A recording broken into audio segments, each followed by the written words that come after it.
Meeting the Mother God. I'm sure that whatever I try to write down will be a fairly cheap description of what a DMT breakthrough is like, and anyone who has had one will be able to agree right off the bat. They probably don't need to read what I have to say because they've been there already. There is no explaining it, not in words. There have been so many little sayings that you hear like, DMT finds you, meeting God/your creator. If you're not sure whether or not you broke through, you haven't. The second is particularly true. I had obtained a bit of this stuff because I had really wanted to try it, but I can't say that I was in any way prepared to be confronted with what I found down there. I say down there because for me it is just easier. I would say I was mentally more prepared than a lot of people who first try. I wasn't approaching this as any kind of party drug or recreational high. I did get exactly what I came for though. I just didn't know it back then. First few tries was kind of a whack equipment, and the stuff just kind of burned, and I got some neat visuals and even had what I thought was a deep experience, where I more or less was able to experience emotions that I wasn't familiar with completely, and met a very friendly fat furry cat. Also, those first 2 times I tried, I did have a bit of guidance, etc. But that was a parlor game compared to the breakthrough. The difference with the breakthrough hit was that I had a generally more positive experience in the actual taking of the substance. It was very much more enjoyable, and not so acrid and disgusting as the first 2 times, since my delivery this time was a glass pipe and a nice fat flame on a piezoelectric lighter. I used about 30 milligrams each time, because supposedly you can back the dosage off in this pipe. I also had to reload the pipe for a second hit of that thick, milky smoke, because the first time it completely took me by surprise, and I spat a fair bit of it out. On the second drawing of the pipe, where it was just starting to vaporize, I was already breathing in and feeling very spiny and disoriented, and kind of getting those odd colors that kind of permeate from everything and the wiring sirens in the ears. And then it went, and I was well and truly on the way.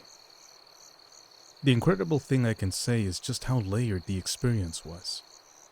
I recorded myself for about 20 or 30 minutes afterwards trying to explain it to my girlfriend, but probably just came across as a bit of a loony. On the layering, what I found incredibly profound was how strong and able to handle more information you become. When people say that it's over very quickly, maybe it is, because I haven't done it again since writing this. Maybe you become more familiar or more able to navigate the space. But on that first voyage, it really did feel like an eternity. Everything was just right, and I was pulled away from the mind that I was communing with just at the right time. How I would describe this thing in its entirety was layers of an onion that got bigger instead of smaller. Just immense space and knowledge, and understanding of the science and geometry and mathematics and physical properties of an entire universe. An incredible, godlike search of knowledge and control of everything I was taking in. But that was only granted to me once I became intimate with the entity, or the guide in that place. To say control of that reality is maybe wrong. I think a better word is an understanding that everything that happened to that reality was eventually going to be okay. I had no scores to settle. Just an entirely enveloping understanding of the space you were in.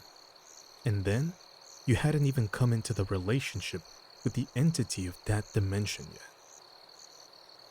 For those that have had warm experiences with their mothers, that feeling of complete acceptance and total trust and warmth, and everything happy and confronting and non-ego about that relationship we have with our mothers is magnified indefinitely. I had that instant relationship. And knowing with the entity the second it peeled back another layer and showed me the reality that was behind the one you and I saw and understood and had just been shown. And by shown, it was as if I became so aware of that dimension that I was completely in tune and able to understand the way things happen down to the last detail in that new place. I try not to make it sound as though it just makes you feel powerful. It completely didn't. It totally humbled me. I was then shown the nature of the next reality, and the next, each one becoming exponentially more amazing and perfect and completely non-contrived. It was like an infinite meditation with something that permeated every possible dimension and every possible outcome or thought that could potentially exist in any universe that a being could even have the capacity to think of being possible, even in the depths of their deepest spiritual experiences. That last bit was an attempt at illustrating the layering that I felt. Everything I did, every time I met God, it was a life-changing experience that went far beyond words. And then I met him more. It was the same mind, but I simply went deeper into that communion with it. For me, this is a bad movie review that completely skips the plot. I met so many layers of this thing, and each time, I felt that utter God bond. That's why I describe a lot of it as infinite. The thing that I was last experiencing when I started coming out of it was I could only describe as a deep, dark blackness with purple lines barely visible on the sides of my vision. The lines were almost like patterns of a waterfall, except very neat and mathematical and understandable. That was just kind of its overflow, those lines. It was like maybe staring into a drain as it empties and seeing the water rippling and flowing on the sides. The purple shapes I saw were of no consequence compared to the blackness that I was exchanging emotions with. I felt like I had come all the way to Bowser's Castle or the Emerald City, all the way into the depths of the Matrix. I knew that this could have just kept going now that I think of it. Given how much of that feeling that I had every layer I experienced, I'm sure it could have just gone. All the same entity, but all different dimensions that it can conceive of. Obviously, the language of the whole thing was in geometric shapes. That's sort of how I communicated with it. I had an incredibly deep understanding of what I was being shown, because each layer or dimension would show me how to speak the mathematical/physical language of that particular reality. In terms of visuals, here's how I would put it. Every time I have tried to visualize what was happening in a way that made sense to an outside listener, I might have said, which, by the way, one strong visual I got, fat, fluffy cat in a yellow raincoat. That description of that being in particular was only one possibility in that reality. By that logic, the Loch Ness Monster does exist, simply because we have thought of it. The thought of it exists in our universe. Therefore, any kind of material object or thing that you have visualized at a certain layer of the experience was only one stray possibility that could have emerged in the imagination of somebody in that entire universe. That's how my feelings were on it.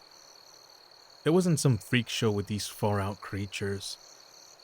It was being shown entirely new realities, where those particular apparitions might only exist in the mind of some creature, or that the physical laws of that reality would allow for that thought to arise within it. Hearing a lot more people's experiences has been cool as well, but all I see honestly is people having trouble expressing themselves, just as I am.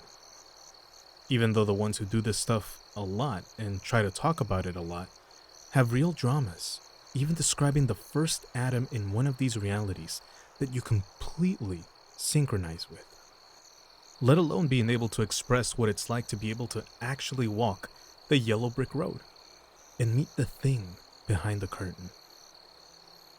The whole thing was so utterly moving and humbling and empowering and just plain over the top crazy that I could talk about it for years. And I think that's what I've been looking for. Here are some of the closing things I said as I was coming down and trying to make some kind of sense of what had just happened to my consciousness. They need to have DMT journalists. It makes you aware of your own reasoning. Can you create something in your own mind that you are totally unfamiliar with?